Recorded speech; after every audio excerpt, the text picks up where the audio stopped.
उदालगुरि जिल्ला सिंनि डिमाकुसि कलेजाव गोदानै हौवासाफोरनि थाग्रा खुलि अदेबानि हस्टेल लुनायनि थाखाय अन्थाइ खाम्फा गायसनबाय।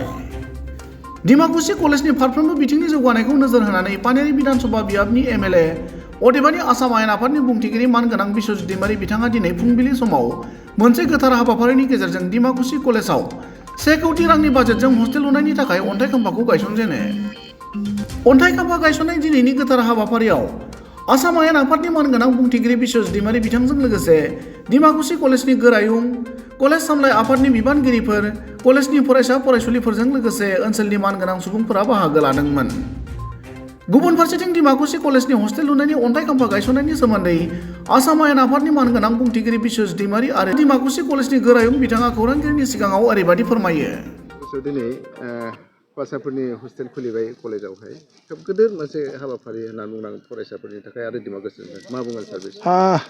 दिनैहाय डिमाकुसि कलेजनि थाखाय मोनसे मोजां बाथ्रा जे जोङो बेवहाय 1 कौटि रांनि जोंनि माने ट्राइबेल माने अनसाय जि बिभाग दं, डिपार्टमेन्ट दं, बे डिपार्टमेन्टनिफ्राय आर्टिकेल 751 नि आन्दाराव सेंसन मोनदों बयस हस्टेल आरो बेखौ दिनैहाय गायसनजेननाय जाबाय आरो आसा खालामदों फैगौ बोसोरनिफ्राय बेवहाय जोंनि फरायसाफ्रा थानानै फरायनो हागोन आरो फरायसालियाव बा कलेजाव मोनसे हस्टेल थायोब्ला बेवहाय थानानै फरायनाय जोंनि फरायसा फरायसुलिफ्रा मोनसे रुटिनजों गावसिनि जिउखौ दैदेनलांनो हायो जे थि समाव सिखारनाय, थि समाव फरायनाय, थि समाव क्लासाव थांनाय बेफोरखौ न'खरफ्राव थायोबा गामियारि माने जिउआव गोबां माने जेंना दं जोंना बेफोर ओनसोलाव।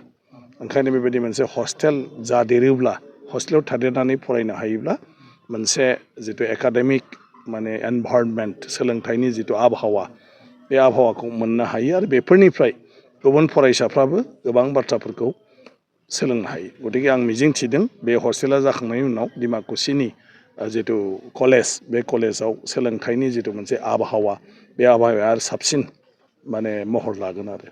दा दिनैसिमबो जिहेतु कलेज बे कलेजआ फुल प्लेजेड गभर्नमेन्ट जायाखै, बेनि सायाव माबाफोर राहा लानो ना बेखौ बिटिसिआ अलरेडि प्रभिन्सियेलाइज माने खालामनानै होबाय, नाथाय माने बेवहाय जिहेतु माने आसाम गभर्नमेन्टनिफ्राय माने मा होनो बिनि जिथु फाइनान्सियेल मा होनो माबा खालामनांगौ सापर्ट माने दरमाहा सरमाहा जोंहा बिटिसिहा रांखान्थियारि माबानि सायाव माने पावार गैया।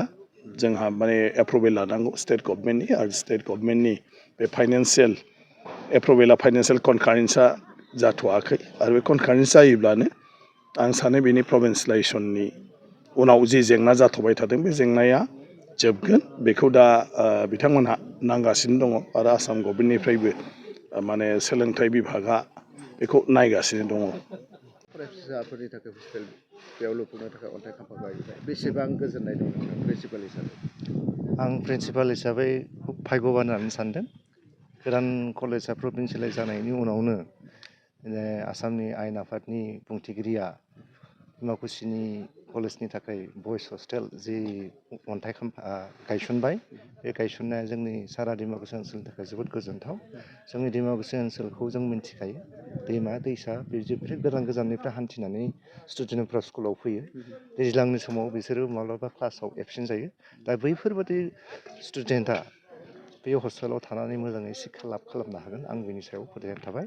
आरो आं गिबियावनो आरो जोबनायाव आङो आसाम आयेन आफादनि बुंथिगिरिखौ आंनि गोसो गोरबोनिफ्राय साबायखर बावबाय आरो बिथांखौ जोंनि डिमाकुसि ओनसोला डिमाकुसि कलेजआ जेब्लायबो बिथांनि बे अनसुंथाइ होनायखौ जेब्लाबो गनायनानै लागोन आरो अनसायगोन आरो बिथांखौ जों बावगारनो हानाय नङा। स्टरेज हिसाबै बानायगोन नामा?